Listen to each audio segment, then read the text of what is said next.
Assalamualaikum warahmatullahi wabarakatuh. Perkenalkan, nama saya Aiman Norofi. Saya dari Prodi Pendidikan Ekonomi B. Di sini saya akan menjelaskan sedikit materi untuk mata kuliah Filsafat Ilmu Pendidikan dengan dosen pengampu yaitu Ibu Eka Putri, SPD, MPDE. Untuk materi pembahasannya, di sini ada 4 materi. Yang pertama, jelaskanlah arti filsafat dan makna pendidikan. Yang kedua, ceritakanlah sejarah perkembangan filsafat. Yang ketiga, jelaskanlah hubungan antara filsafat, manusia, dan pendidikan dalam upaya pengembangan sumber daya manusia. Dan yang terakhir, jelaskanlah bagaimana hakikat diri dan keberadaan kita sebagai makhluk alamiah dan sosial di lingkungan kehidupan kita. Untuk materi pembahasan pertama yaitu arti filsafat dan makna pendidikan. Filsafat dan pendidikan menurut bahasa. Yang pertama adalah filsafat. Filsafat berasal dari gabungan dua kata, yakni philos yang berarti cinta dan sophia yang berarti kebijaksanaan. Yang kedua ada pendidikan. Pendidikan bisa diartikan sebagai usaha diri untuk melakukan perubahan.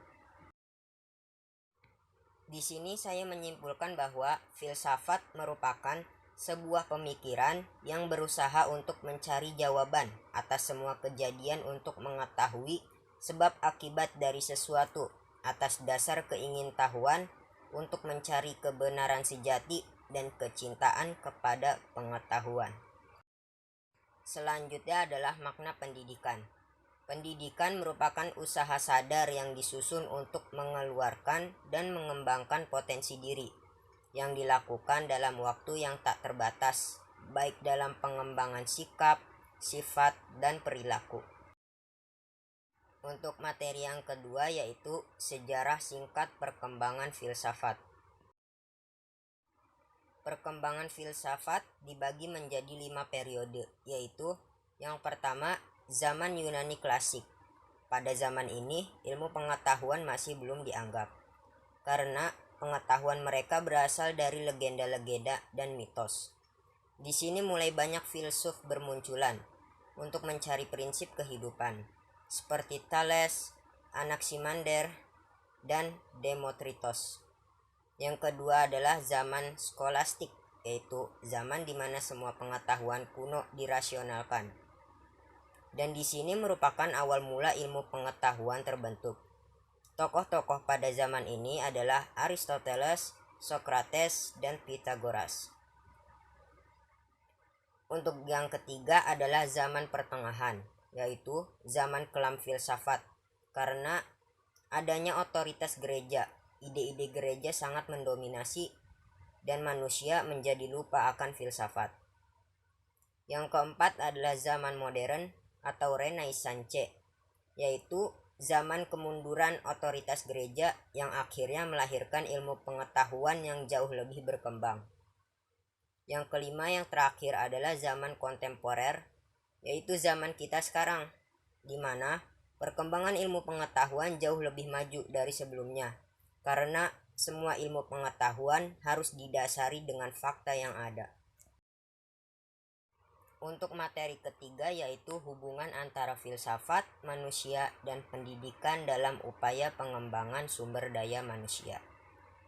Di sini yang pertama ada filsafat. Keingintahuan manusia mengenai sesuatu selalu mencari makna di setiap peristiwa dan selalu ingin mengembangkan potensi yang ada. Yang kedua ada manusia. Manusia merupakan satu-satunya makhluk yang mempunyai rasa keingintahuan yang tinggi, sekaligus dapat mengembangkan potensinya masing-masing. Dan yang terakhir, pendidikan. Pendidikan merupakan tempat untuk menjawab semua keingintahuan manusia akan sesuatu dan tempat untuk mengembangkan potensi manusia. Dan yang terakhir yaitu topik keempat, yaitu hakikat diri dan keberadaan kita sebagai makhluk alamiah dan sosial di lingkungan kehidupan kita. Hakikat diri sebagai makhluk alamiah dan sosial. Keberadaan diri kita, yaitu manusia sebagai makhluk alamiah, yaitu makhluk yang tidak bisa lepas dari alam dan merupakan bagian dari alam itu sendiri. Dan manusia sebagai makhluk sosial, yaitu makhluk yang selalu berinteraksi, berkomunikasi, serta saling membutuhkan satu sama lainnya. Sebagai manusia, kita membutuhkan alam dan manusia lainnya untuk hidup dan pengembangan diri kita. Hakikat diri sebagai makhluk alamiah dan makhluk sosial. Untuk lanjutan yang tadi, dengan keadaan alam yang baik, kita dapat mengembangkan potensi diri dengan lebih maksimal. Selain itu, kita juga membutuhkan orang lain untuk lebih memaksimalkan potensi dan sumber daya manusia dengan membentuk suatu sistem yang disebut dengan pendidikan. Demikianlah penyampaian materi dari saya. Semoga bermanfaat untuk kita semua. Jika ada kesalahan pengucapan kata, mohon dimaafkan. Terima kasih. Wassalamualaikum warahmatullahi wabarakatuh.